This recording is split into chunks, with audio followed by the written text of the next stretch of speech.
Today, we're going to review Transformers 2, Revenge of the Fallen. We're going to give it a grade, A through F, plus or minus do count. And we're going to do it at the end of the episode.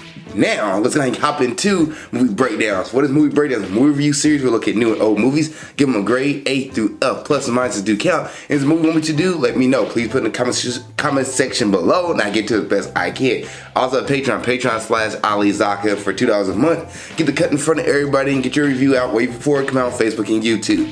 Now, let's go ahead and get into Transformers 2, Revenge of the Fallen. And this movie came out in 2009, and the plot of this movie is the Fallen, who is the original Decepticon, who's been just chilling, finally want to make his move, but in order to do that, he needs to kill Optimus Prime and then also find a map of the cube that will lead to the destruction device that was built in the pyramids in I don't even know, just decades before humanity, really. I guess the caveman time, because there was people there. I don't think it was caveman, I think it was just tribal times. Anyway, so the Fallen, who been, I guess, chilling, nobody talked about at all from the first movie, just shows up. And Sam Witwicky finds a piece of the cube in his coat, picks it up, and he now has the map and the location of the deadly weapon in his brain, and the Decepticon need to get his brain in order to get the weapon.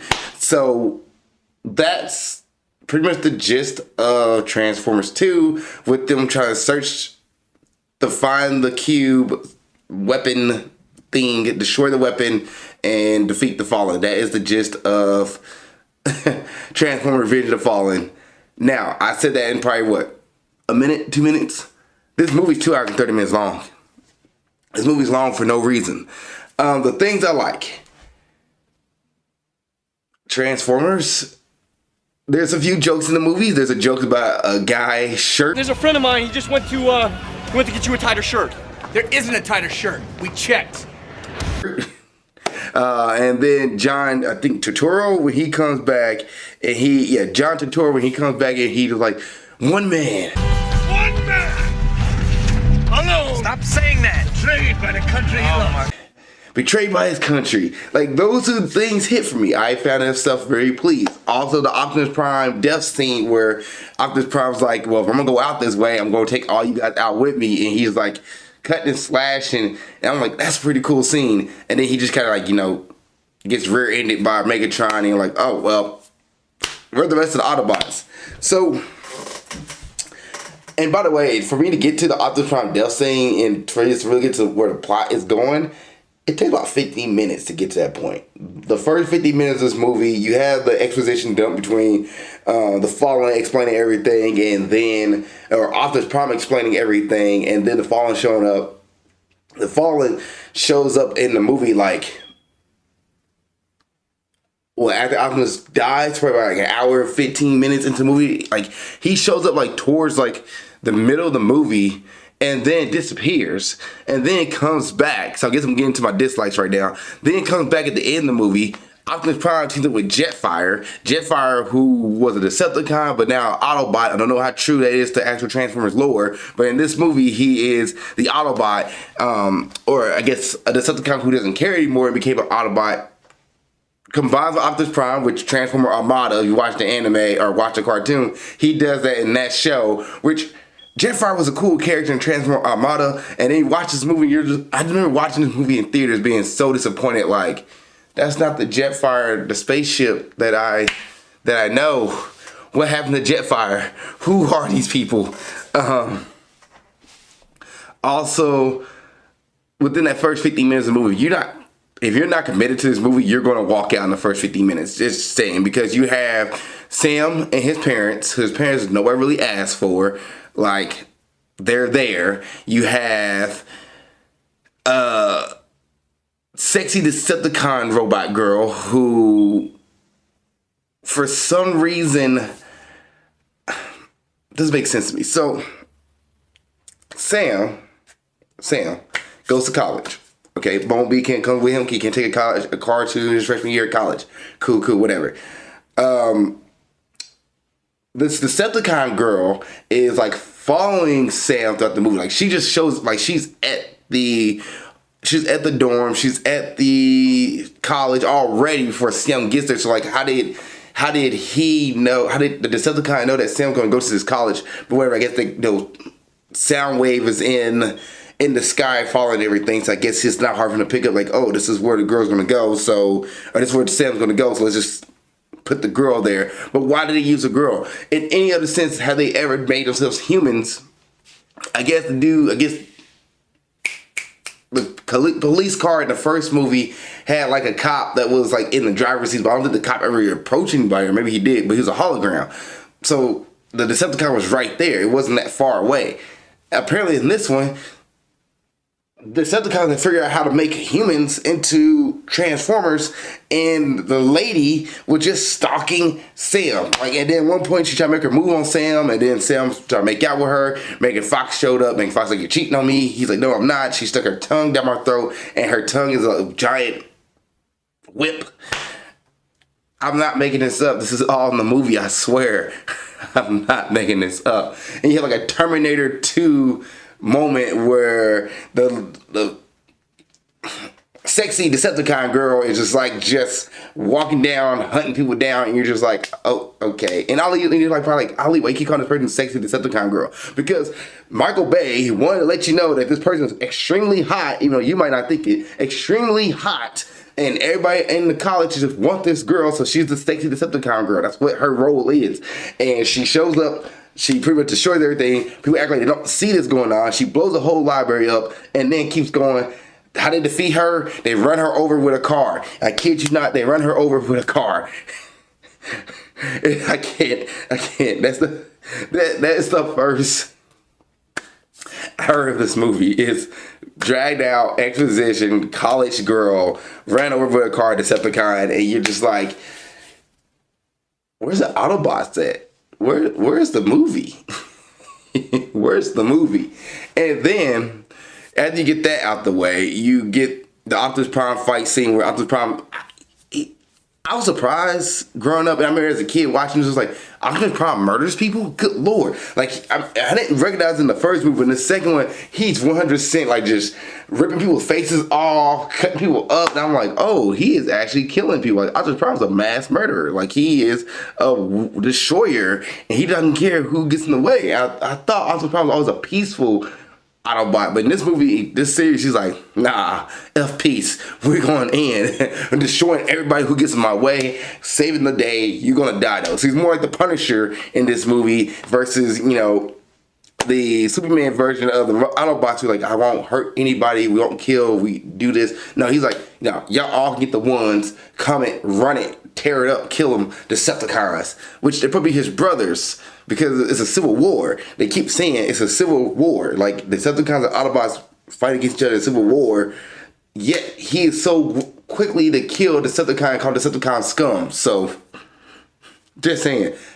The writing in there wasn't that great. But anyway, Optimus Prime dies probably like an hour and 15 minutes into the movie, hour and 30 minutes into the movie, which leaves a whole hour left of the movie to go. Because the movie is 2 hours and 30 minutes, which it's a chase scene of them trying to run away from the Decepticons, find a former Decepticon. SpongeBob Decepticon is in the movie, who becomes a good guy because he says, oh, we can just switch sides like that because Decepticons are jerks. Okay, cool. I'm switching to the good guy side. Proceeds to hump Megan Fox's leg. Anyway, Megan Fox decides to adopt him. Because you can just adopt, Transformers now. It just sounds truly ignorant when I said it out loud. Anyway, I'm trying to get a very good review of this, and I'm like, the movie they end up in Egypt. You're following them. Jetfire takes them to Egypt, and then from there you have another hour of fighting. They bring back, because it goes to bring back Optimus Prime. So they try to figure out how to bring back Optimus Prime because the Prime could defeat the Fallen. The Fallen somewhere terrorizing Earth. I assume, it doesn't really matter. Yeah, my grade for this movie is going down slowly as I explain this movie to you guys, because I'm trying to explain like the worst part. Like, this is the worst part. These are the things I just don't like. The writing, the writing, and the way I'm explaining it. The writing is this way. It drags out for no reason. Anyway, you get towards the end of the movie. Decepticon shows up. Autobot shows up. Pow pow explosion. Sam Witwicky dies. Go to Autobot heaven. Talks to the Primes. Come back and revives Optimus Prime with a dagger. Optimus Prime comes back, the Fallen shows up. Oh, Optimus Prime, you're back. Destroys Optimus, kills Jetfire. Optimus and Jetfire combines. Optimus destroys destroys the Fallen within like 5 seconds. They do find I think Devastator, one of the Transformers, do find the weapon at the top of the pyramid, but the Decepticons didn't. They knew where the pyramid was at, so I'm not sure why they waited till the Autobots got there to make their move, but whatever. Anyway, they do this. The fight happens, and holding my head because the movie's like getting me right now. The fight happens. Optimus Prime destroys the Fallen. Megatron gets beat up, runs away. Starscream's like, "Hey man, I know you don't want to be called a coward, but cowards do live for another day." Which I was like, Starscream, you're onto something. Anyway, the Decepticon flies off, and yeah, that's the writing of the movie. This movie is not that good as far as writing wise, storyboarding goes. The action at certain times, the CGI is really bad. You can't tell who or who. Sometimes the Decepticons are colorful, like the Autobots, and the Autobots are colorful, so that when they fight, it's just like a bunch of metal and pieces clashing together. It just looks really, really.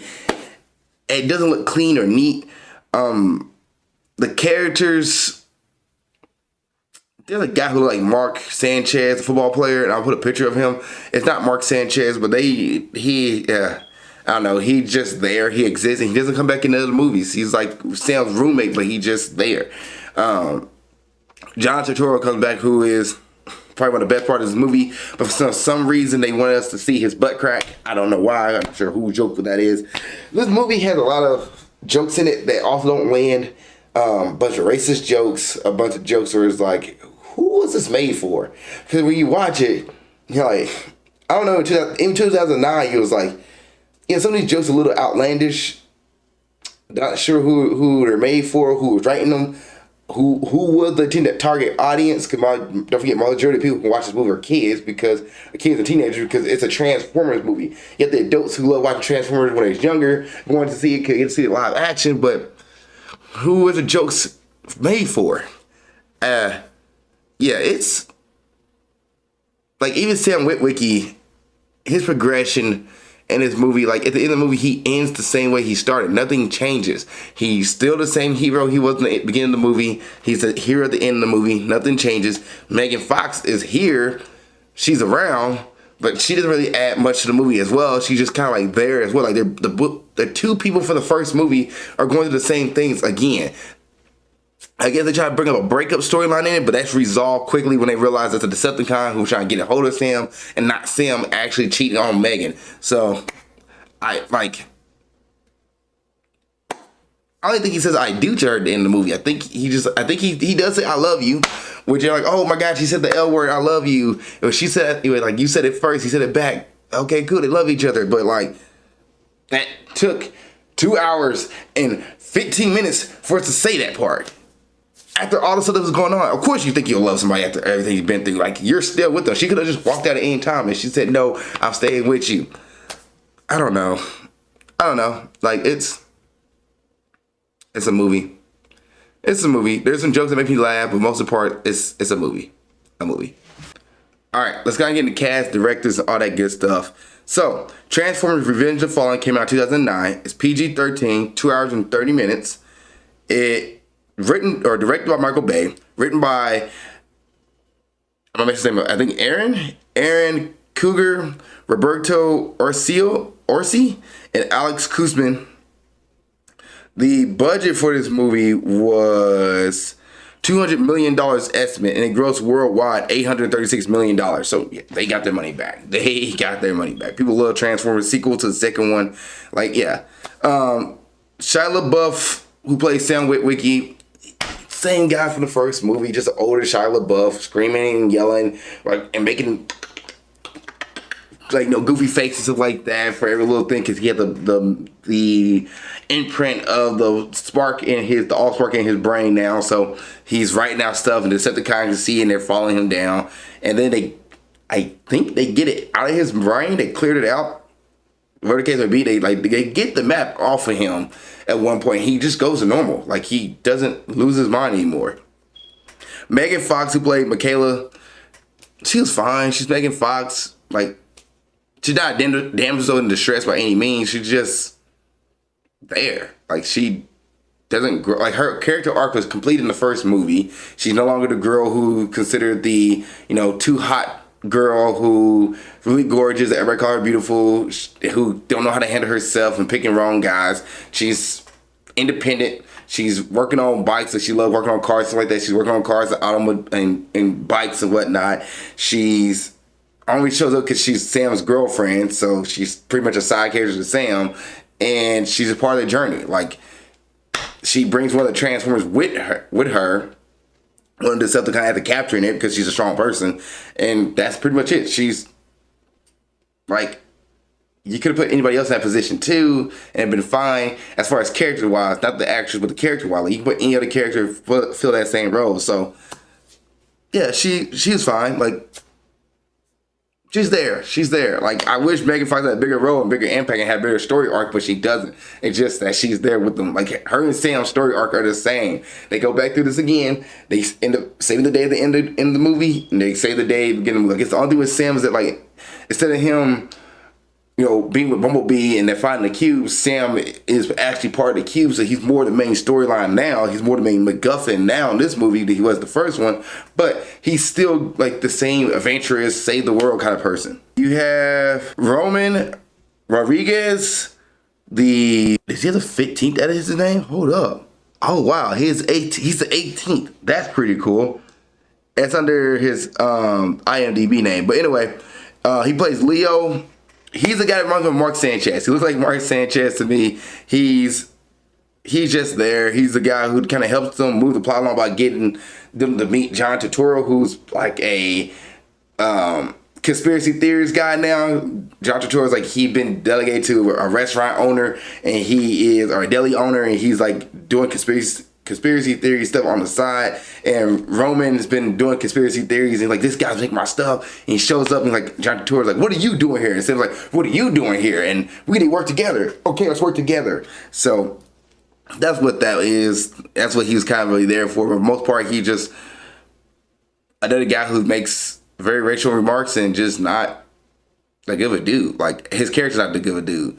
And you kind of just like, why are you with us? He only gets tagged along because he just happened to be he's Sam's roommate. Other than that, he doesn't really have a point to the movie. Like, John Turturro makes most of the big points at the end of the movie. I guess Roman character is supposed to have been the Roman character supposed to be the comic relief guy, but you have two other characters you're making comic relief, so yeah, I don't know, it doesn't work for me. He's just there.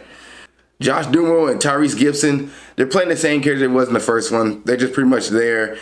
Kevin Dunn and Julie White, who play Ron Witwicky and Judy Witwicky, they are actually more poignant in this movie. They're there. They're more existent. As a matter of fact, the Decepticon even captured them to try to lure Sam out because the Decepticon needed Sam, but they knew exactly where the machine was at.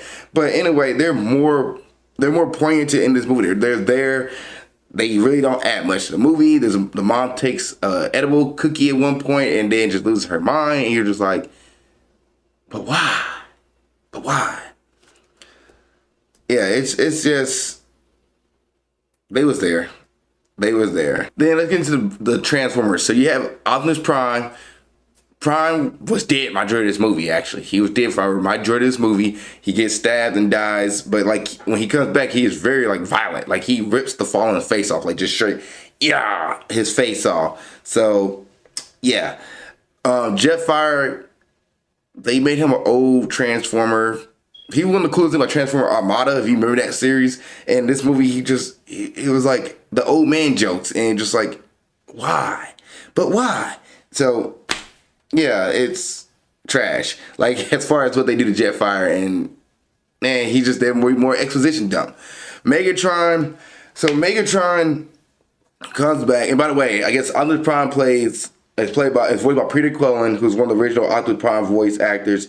Mark Ryan voices Jetfire. Hugo Weaving voices Megatron. So I just want to give a shout out to Hugo Weaving, the guy from The Matrix and Lord of the Rings. But Hugo Weaving plays Megatron. Megatron, he gets revitalized by the Decepticons, and then he goes to space, straight flies to space. I think he goes to Cybertron and finds the Fallen and say, "Hey, yo, this is what happened. I didn't retrieve the cube." And then the Fallen, who's voiced by Tony Ty, who's the main villain in this movie, was like, "Don't be sad, my boy. It's not your fault. The cube was just a blueprint, it was just a map. No, we can find the actual machine, which is I don't know what the machine was called, but the destroyer machine that could block out the sun because destroy Earth because F Earth. That's why."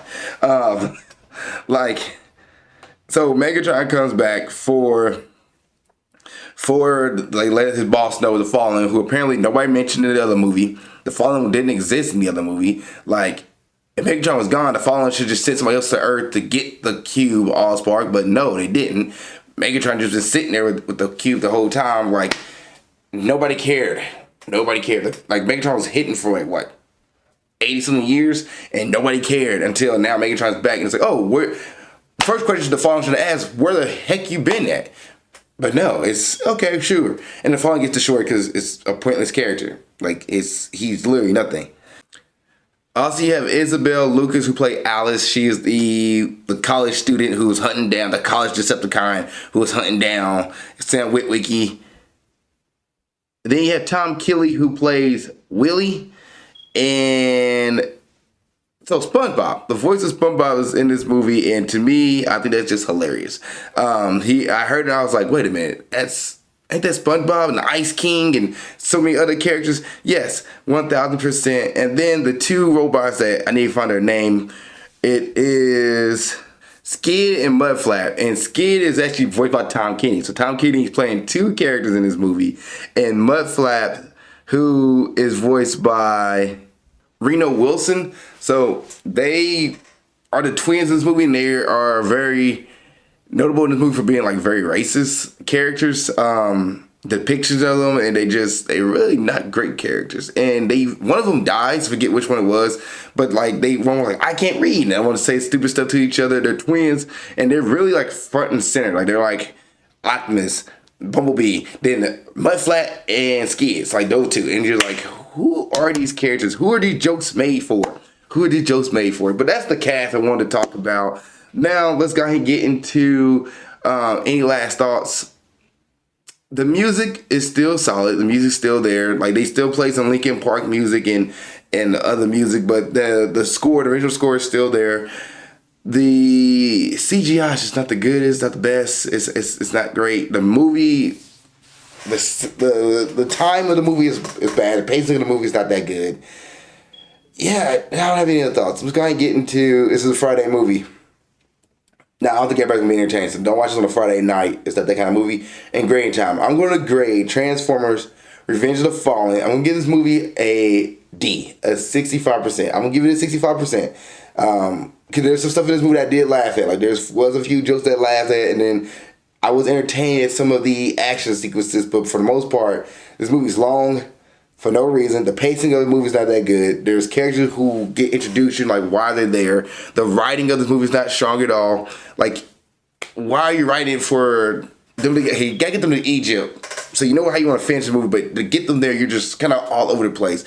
Why the first 50 minutes of this movie, Sam was in college and getting hunted down by a robot Decepticon that doesn't make sense when, the thought that went into it, the dialogue of this movie is not the greatest for certain characters. It's depiction of certain stuff is not good in this movie. At least they don't over-sexualize Megan Fox in this movie. I do give them that. They don't make her over-sexualized like they did in the first one. They actually toned it down a lot. They made sexy college girl that person to be oh, she's super hot. But other than that, it's not that strong a movie. It's dragged out. The action sequences are not that good when it comes to what it looks like. You can't tell what's going on. It looks just like a bunch of metal fighting each other. Not crisp, not crisp, not clean. It just, And then the storyline with the Fallen being the big bad, and you're just like, who is this guy? You don't really know about him. They discuss him with exposition dumps here and there, and then he just goes out within the span of like 2 seconds. So yeah, this movie is not that great of a movie. It's a D for me. I give it a 65%. I had fun with it. I did laugh at a few points, but 65% what I give it. Let's see what IMDb gives this movie. So IMDb gives the movie a 6.10 or 6 out of 10. That is just a D minus, at 60%. And Rotten Tomatoes gives it a 20% from the critics, and the audience gives it a 57%. So this movie gets an F from Rotten Tomatoes and a D from IMDb, a D minus for IMDb, and I give it a D. So yeah. It's probably my first D in a while, but yeah, this is a D. If you see me Transform Revenge of the Fallen, what did you think? Please put in the comment section below. Other than that, see you guys next episode of Movie Breakdowns, and keep being awesome. Thank you so much for making it to the end of this video. I really appreciate that. Please don't forget to like, subscribe, and comment. If there's a review you want me to watch or do, let me know. Please put it in the comment section below this video. Also, you want to watch the last episode of Movie Breakdowns, it's right there. Just gotta click on it and you'll be able to watch it. Thank you guys so much. I appreciate it. Love y'all, and keep being awesome.